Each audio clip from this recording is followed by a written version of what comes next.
Malaysia, a country residing in Southeast Asia whom shares borders with both Thailand and Indonesia, is a deeply unique and multiracial country.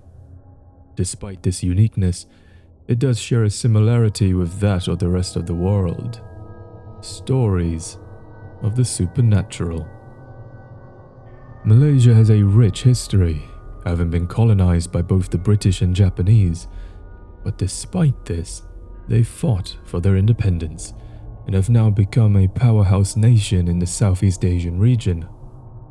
Whilst they have a history of fighting oppressors, they also share a history of ghosts. One such story is that of the widely known Karak Highway. This highway, which connects the capital of Kuala Lumpur with the East Coast, is prone to accidents, which often results in death. The largest crash that happened here took place in 1990, known as the 1990 highway crash, where a bus carrying passengers collided with numerous vehicles, leaving 17 people dead. Throughout the years, the highway has possessed numerous tales of the unknown. Might this be a coincidence, or does something sinister really reside there?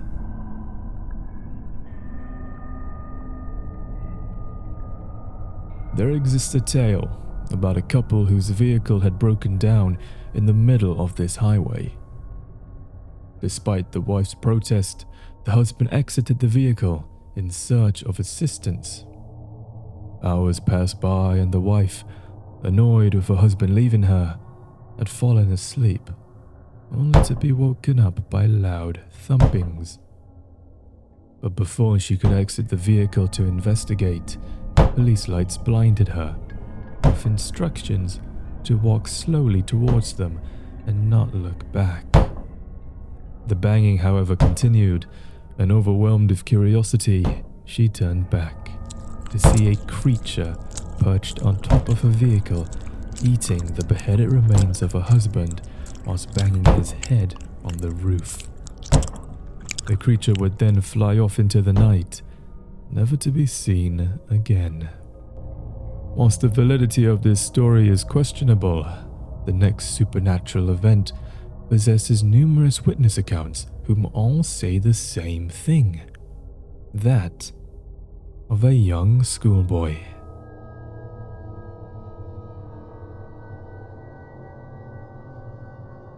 There have been multiple stories all resembling the same appearance: a schoolboy wandering the Karak Highway, repeatedly asking, "Have you seen my mother?" The legend surrounding this boy is that of an accident. A mother was driving down the highway just after picking her son up from school when she had collided into another vehicle, sending her body through the windshield. Consequent broken glass then pierced the young boy's eyes. To this day, there are still reports of the boy walking around the highway, looking for his mother. Whilst these are recent cases of the supernatural, Malay folklore exists an older and potentially far deadlier entity: the Pontianak. The Pontianak, whom takes the shape of a beautiful woman with long hair, wearing a long white shirt, is widely believed to be a supernatural entity of a woman whom was killed whilst pregnant.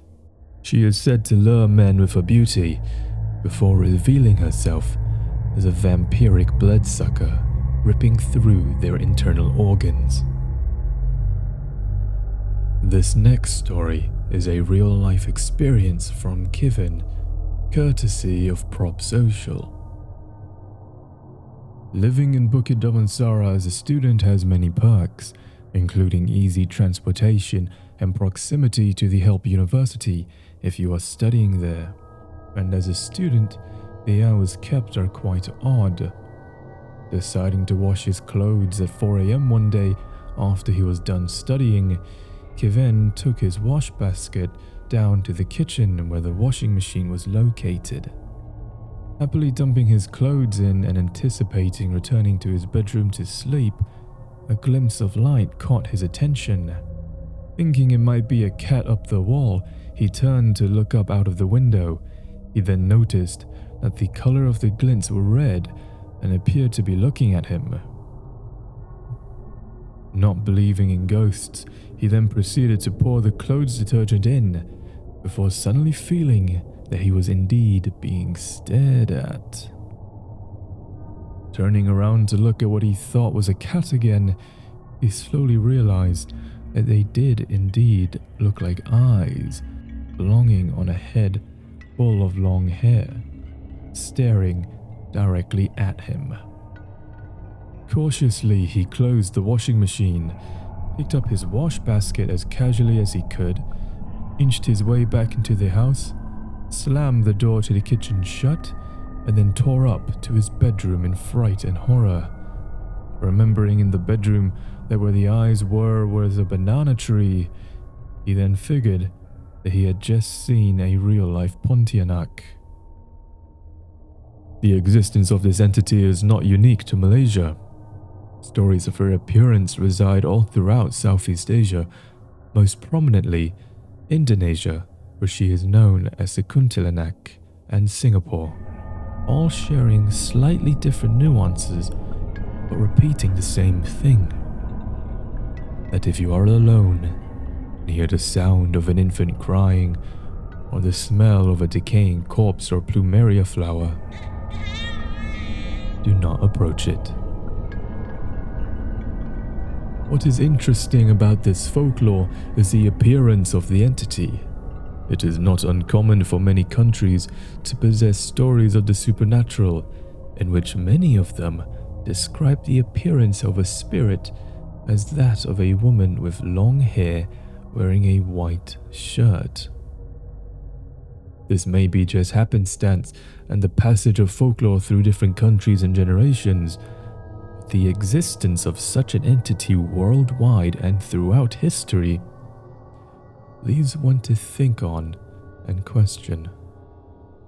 Malaysia is home to many an unexplained phenomenon and events, and I have only just grazed the surface of what lies within.